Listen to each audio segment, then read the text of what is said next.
The deadline came. The world watched and Netanyahu did nothing. For 72 hours, silence echoed from Tel Aviv. No response, no statement, just a wall of defiance. As if Ibrahim Traoré's words meant nothing. But what happened after that silence wasn't expected by anyone, not by the media, not by the diplomats, and certainly not by Netanyahu. Because the moment that clock ran out, Traoré moved. And what he did didn't just send a message. It changed the conversation across every capital on earth. Let's rewind. 72 hours earlier, during a historic summit in Nairobi, President Ibrahim Traoré stood before a coalition of African and non-aligned nations. He spoke without hesitation and delivered a deadline directly to Israel's Prime Minister within 72 hours. You will issue a formal recognition of Africa's sovereignty over its own alliances, or we will begin the process of decoupling from every institution that enables your violence. It wasn't just about Gaza. It wasn't about one conflict. It was about something much bigger. Respect, autonomy, and the end of Africa. Being treated as disposable on the world stage. But Netanyahu didn't flinch. He dismissed the warning. Israeli state media called it symbolic posturing. Western outlets barely mentioned it. And so the hours passed. The deadline neared and Traoré stayed quiet until the final moment. At exactly midnight GMT, broadcast lit up from Ouagadougou. No anthem, no fanfare, just a stark black screen. And then Traoré in full uniform behind a single microphone.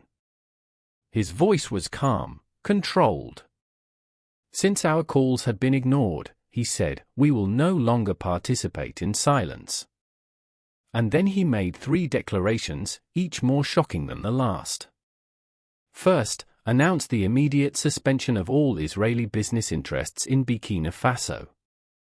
Banks, telecom deals, defense contracts, all frozen.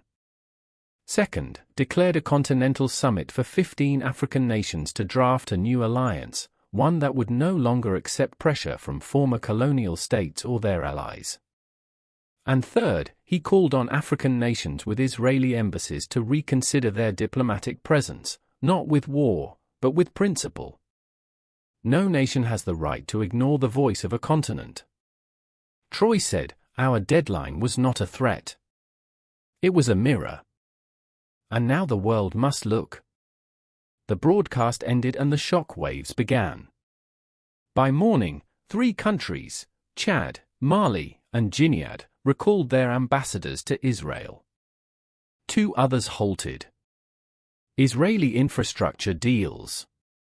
South Africa released a statement supporting Traoré's courage and clarity.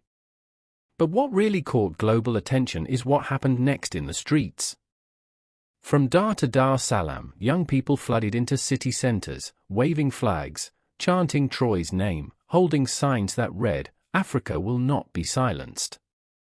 Our deadline, our dignity, respect is non-negotiable. Netanyahu's government scrambled. An urgent security meeting was held in Jerusalem. No cameras or press, but leaks came anyway.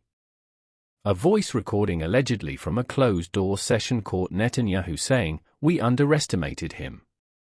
This isn't just Burkina Faso anymore. This is a movement. And while some Western leaders stayed quiet, others didn't. France's foreign ministry urged restraint. The EU called for dialogue, but none directly criticized Traoré. It's not this time because now the fear wasn't just diplomatic friction. It was momentum. Traoré had set something in motion. A new kind of leadership? One that doesn't beg for inclusion. One that demands respect. And the question haunting Netanyahu now isn't just what happens next. How much bigger will this get and how fast? 'Cause when deadlines are ignored, the world doesn't go back to normal, moves forward without you. Before you go, do you think Netanyahu underestimated Traoré? And what would you have done in Traoré's place? Let us know in the comments and tell us where you're watching from. Is this the beginning of a new global shift? If you felt the tension, hit that like button. Subscribe for more real, raw breakdowns of the moments the world won't forget. This isn't just politics. This is history in motion.